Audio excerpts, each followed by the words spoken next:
Hi friends, ಇವತ್ತು ನಾನು ಮೊಸರು ಅವಲಕ್ಕಿ ರೆಸಿಪಿ ಹೇಳ್ತಾ ಇದ್ದೀನಿ.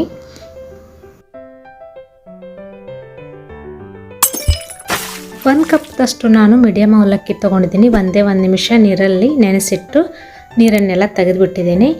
ದಪ್ಪನ ಅವಲಕ್ಕಿ ತೊಗೊಂಡ್ರೆ ನೀವು 10 ನಿಮಿಷ ನೀರಲ್ಲಿ ನೆನೆಯಿಸಿ ಇಡಬೇಕು. ಪೇಪರ್ ಅವಲಕ್ಕಿ ಆದರೆ ತೋರಿಸುವಂಥ ಅವಶ್ಯಕತೆಯೇ ಇಲ್ಲ ಫ್ರೆಂಡ್ಸ್.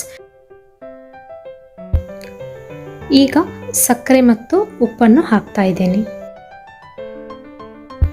ನಾನಿಲ್ಲಿ 1.5 ಟೇಬಲ್ ಸ್ಪೂನಷ್ಟು ಎಣ್ಣೆ ಹಾಕಿ ಇದಕ್ಕೆ ಸ್ವಲ್ಪ ಸಾಸಿವೆ ಜೀರಿಗೆ ಹಾಕ್ತಾ ಇದ್ದೀನಿ.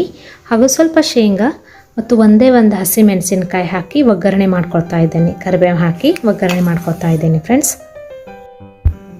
ನೀವು ಇದರಲ್ಲಿ ಗೋಡಂಬಿ ಕೂಡ ಹಾಕ್ಕೊಂಡು ಒಗ್ಗರಣೆ ಹಾಕ್ಕೊಳ್ಬೋದು. ಈ ಒಗ್ಗರಣೆಗೆ ಸ್ವಲ್ಪ ಇಂಗಿನ ಪೌಡ್ರ್ ಕೂಡ ಹಾಕ್ತಾ ಇದ್ದೀನಿ.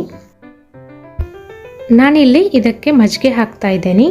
ಮಜ್ಜಿಗೆ ಅಷ್ಟೊಂದು ಹುಳಿ ಇಲ್ಲ ಮತ್ತು ಮೊಸರು ಕೂಡ ನಾನು ಹುಳಿ ಮೊಸರನ್ನು ತಗೊಂಡಿಲ್ಲ ಫ್ರೆಂಡ್ಸ್. ಇದಕ್ಕೆ ನೀವು ಹಾಲು ಕೂಡ ಸೇರಿಸ್ಕೊಳ್ಬಹುದು. ಈಗ ಒಗ್ಗರಣೆಯನ್ನು ಇದರಲ್ಲಿ ಹಾಕಿ ಸರಿಯಾಗಿ ಕಲಿಸ್ಬೇಕು. ನಾನಿಲ್ಲಿ ಇದರಲ್ಲಿ ಈರುಳ್ಳಿ ಹಾಕ್ತಾ ಇದ್ದೀನಿ. ಹಸಿ ಕೊಬ್ಬರಿ ಕೂಡ ಹಾಕ್ಕೊಳ್ಬೋದು ಫ್ರೆಂಡ್ಸ್. ಈರುಳ್ಳಿ ನಿಮಗೆ ಬೇಕಾದರೆ ಹಾಕೋಬೋದು, ಇಲ್ಲಾಂದರೆ ಸ್ಕಿಪ್ ಮಾಡ್ಕೊಳ್ಳಿ. ಹಾಗೂ ಸ್ವಲ್ಪ ಚಿಟಿಕೆದಷ್ಟು ನಾನಿಲ್ಲಿ ಬ್ಲ್ಯಾಕ್ ಸಾಲ್ಟ್ ಕೂಡ ಇದರಲ್ಲಿ ಹಾಕ್ತಾ ಇದ್ದೀನಿ. ಈಗ ಇದರಲ್ಲಿ ಸ್ವಲ್ಪ ಮೊಸರನ್ನು ಹಾಕಿ ಸರಿಯಾಗಿ ಕಲಿಸ್ತಾ ಇದ್ದೀನಿ. ಇದರಲ್ಲಿ ದಾಳಂಬ್ರಿ ಹಣ್ಣು ಕೂಡ ಹಾಕ್ಕೊಳ್ಬೋದು. ಈಗ ಇದನ್ನೊಂದು ಪ್ಲೇಟಿಗೆ ಸರ್ವ್ ಮಾಡಿದ್ದೀನಿ. ಮೇಲೆ ಸ್ವಲ್ಪ ಮೊಸರು ಹಾಕ್ತಾ ಇದ್ದೀನಿ.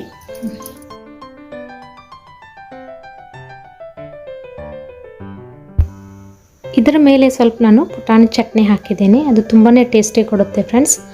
ಇದನ್ನು ಹಲವಾರು ವಿಧದಲ್ಲಿ ಮಾಡಿ ನಾವು ತಿನ್ಬೋದು ಫ್ರೆಂಡ್ಸ್. ನೀವು ಒಂದ್ಸಲ ಟ್ರೈ ಮಾಡಿ ನೋಡಿ. Thank you friends.